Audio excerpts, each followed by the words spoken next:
Hey, this is Dad Random. And what I'm wanting to do today is to take both the Pocket 2 and the Pocket 3 and do a quick kind of positive negative comparison, because both of these cameras have been really excellent. And I look at the original Pocket 2, and I can go back to even the Pocket 1. I look at the integrated wide angle lens, how it's basically put away, how you can store the camera, just ease of use. I mean, it's a really nice, just an amazing, actually, piece of engineering. I mean,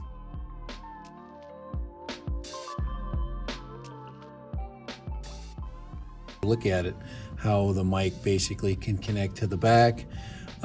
You can take off the stand and remove it and put it on the back. I mean, they thought of a lot of different things, when they built this, and that's kind of why I wanted to really look closely at both the Pocket 2 and the Pocket 3, and just think more usable, think more usability, think about things that I like that have been improved compared to things that they had already done. But if you really look at the two, if you look at, I've kind of, walked through some of the things that I like about the Pocket 2, and even your ability to use some of the old gear. And I still keep this this wheel, because it's very helpful at times in adjusting my image and framing things. Here's an extension battery. One of my comments when I start going through my list here of pros and cons was the extension battery, and really this does have an extension battery. I mean, you can add another battery to it with that does have the the 1/4-inch connector. So, but the thing is when you add this extension battery, all of the electronics for the creator kit are inside of here. So this is my wireless. So when I take this off, I lose wireless connectivity. I lose my mic connectivity, which is all within this module here. So those were some things that really, I still get. I mean, I can still vlog with this. I mean, now I'm using, the vlogging mic, and it actually is a very comfortable, still very usable device. Just set up this way. So this camera, for 99% of us, I would say a very large percentage of us, this camera here pretty much serves still all the purposes that we have. Now let's start, we can, as we move into the new generation of the Pocket 3, you can see they really beefed everything up. It's hard to really, look at side by side at actually how much more beefy it is. I mean, it is very beefy, but in the same respect, it's also very portable, because even though it's beefy, it breaks down into much smaller pieces. So I really do like that. I really like that they beefed up this tripod. One of the things that they did I thought was very impressive with this tripod is when it fits together, it stays tight, so you don't get any sound. Some of these tripods, from this design, there's a lot of them out there. A lot of camera users, or camera creators and gimbal creators have used this tripod, but it stays together. It doesn't make any clicking sounds. Some of the ones that I've used in the past have made like clicking sounds, and that clicking sound will find its way into your audio. And this does not have that. They got rid of that. They put some nice rubber feet on there, and they really beefed up the connector. They didn't go with the magnetic connector. They went with the mechanical connector, but it is nice and tight. and very, very firm. So a lot of really cool things. I mean, the speed of which this one reacts and turns on, it's there. Okay, so it's immediately on. There's no short delay. And when turning it off, it goes back into a storage position, and you can put it quickly back into its storage box, even with the extension on. So this is very similar. There's a lot of things that are very similar to the original Pocket that really makes this, for people that like the original Pocket, it didn't take away from, I think, some of its best features. So let's look at my list. Let's look at my final list of things. Now these things are all just usability issues. They're really not things in the software, because software can be corrected and it can be fixed, it can be adjusted. So here are some things that positives and negatives that can't be fixed, with software. One is the form factor. I mean, Pocket 2 is a much smaller form factor, which is very interesting because this little tiny box right here fits all of the parts. So they really took the larger form factor and really made it small. I use this large bag, but I have a lot of other things in it. I carry things such as ND filters and extra cables and chargers and things in here. So both of them are portable, but the Pocket 2 has a much smaller form factor. When the Pocket 3, they increased the size of that. The Pocket 2 has no replaceable battery, really. Even though this is a replaceable battery, it takes away its functionality. So if I look at it from the standpoint of the Creator Kit, that is an issue. I talked about the integrated mic system that both of them have. So this one has the newly added on mic system. Of course, this has added a bunch of other features. The biggest thing for me is that this thing has a much longer range than the original mic, but both of them will give you really good quality sound. This one will give you the same quality sound, or slightly better, because you have some more options inside of here than you do here, but for a much longer range. It's very, very, very much longer range. I think it looks a little bit nicer too. I think they did a little nicer job with the dead cat, that kind of thing.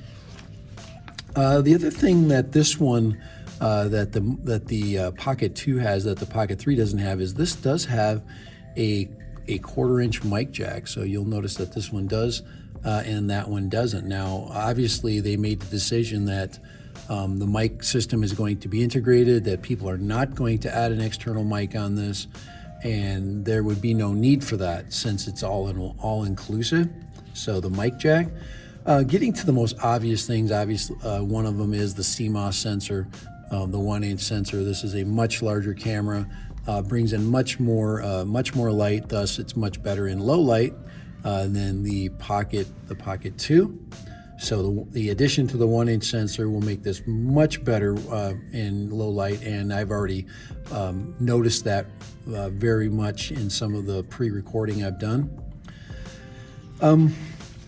When you get into the size of the screen, obviously framing is very tough with this. So when you turn on the frame, even though I've got the full frame on, I always kept the full frame because it became an issue of, look at that, tracking is still really good. It's tracking me immediately. I'm just telling you, this camera for most people is still just a knockout camera. But I always put it in full frame so I can see my entire frame, and then very easy to adjust to a wider angle by just adding on this small lens. So excellent camera still for that. And a relatively quick startup and shutdown time. I would say that they kind of knocked it out really well. And same thing with the integrated this integrated button here. Of course, I think you have to tap on the screen. They tried to keep a lot of the software features, a lot of the things that made this more familiar, and so they didn't totally alienate the user with a brand new interface. So there's a lot of things that are very nice and very easy to quickly find. For example, the zoom is in a similar way, and then of course it's very just very intuitive, very simple. You get into tracking. This does have a lot of more tracking features that, of course, we're going to experiment with over the course of time.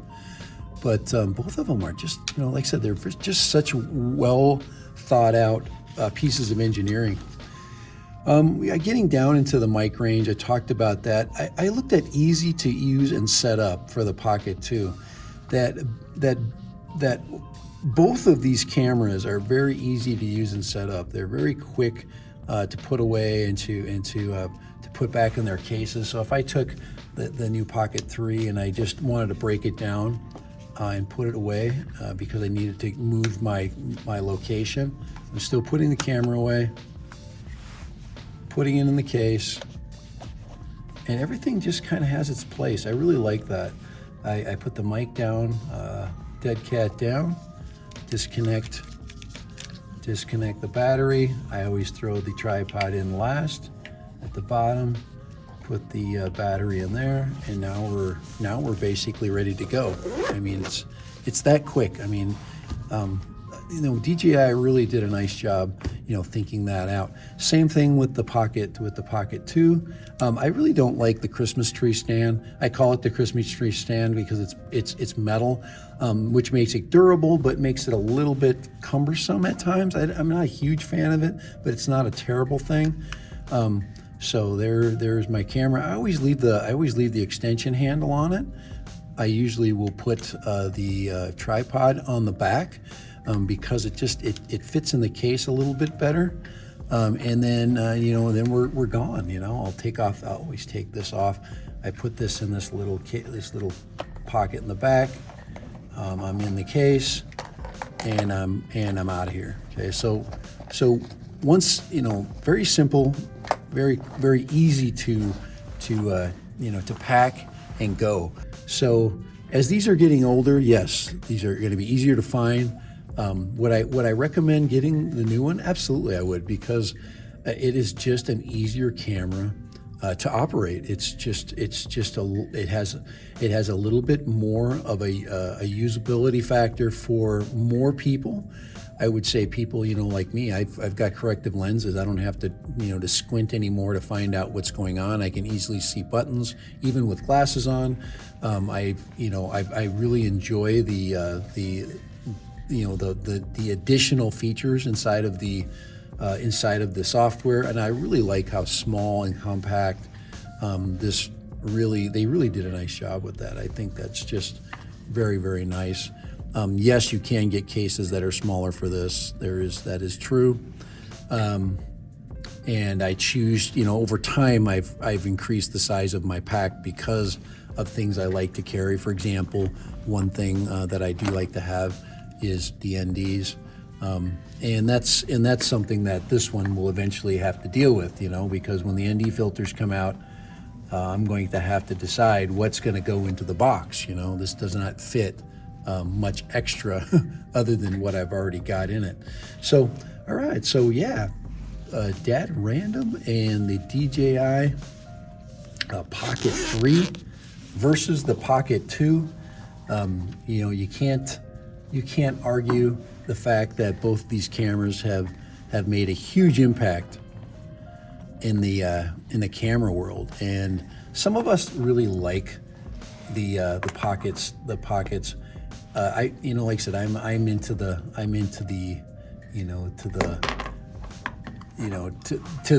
gadgetry that both these represent, but a lot of fun and definitely giving you good quality video without a doubt. So, all right, for Dad Random, the Pocket 2 versus the Pocket 3, pros and cons. I really cannot tell you, unless you're looking at price, one that's going to serve you better than the other. I really can't. Both of them are going to give you an excellent experience.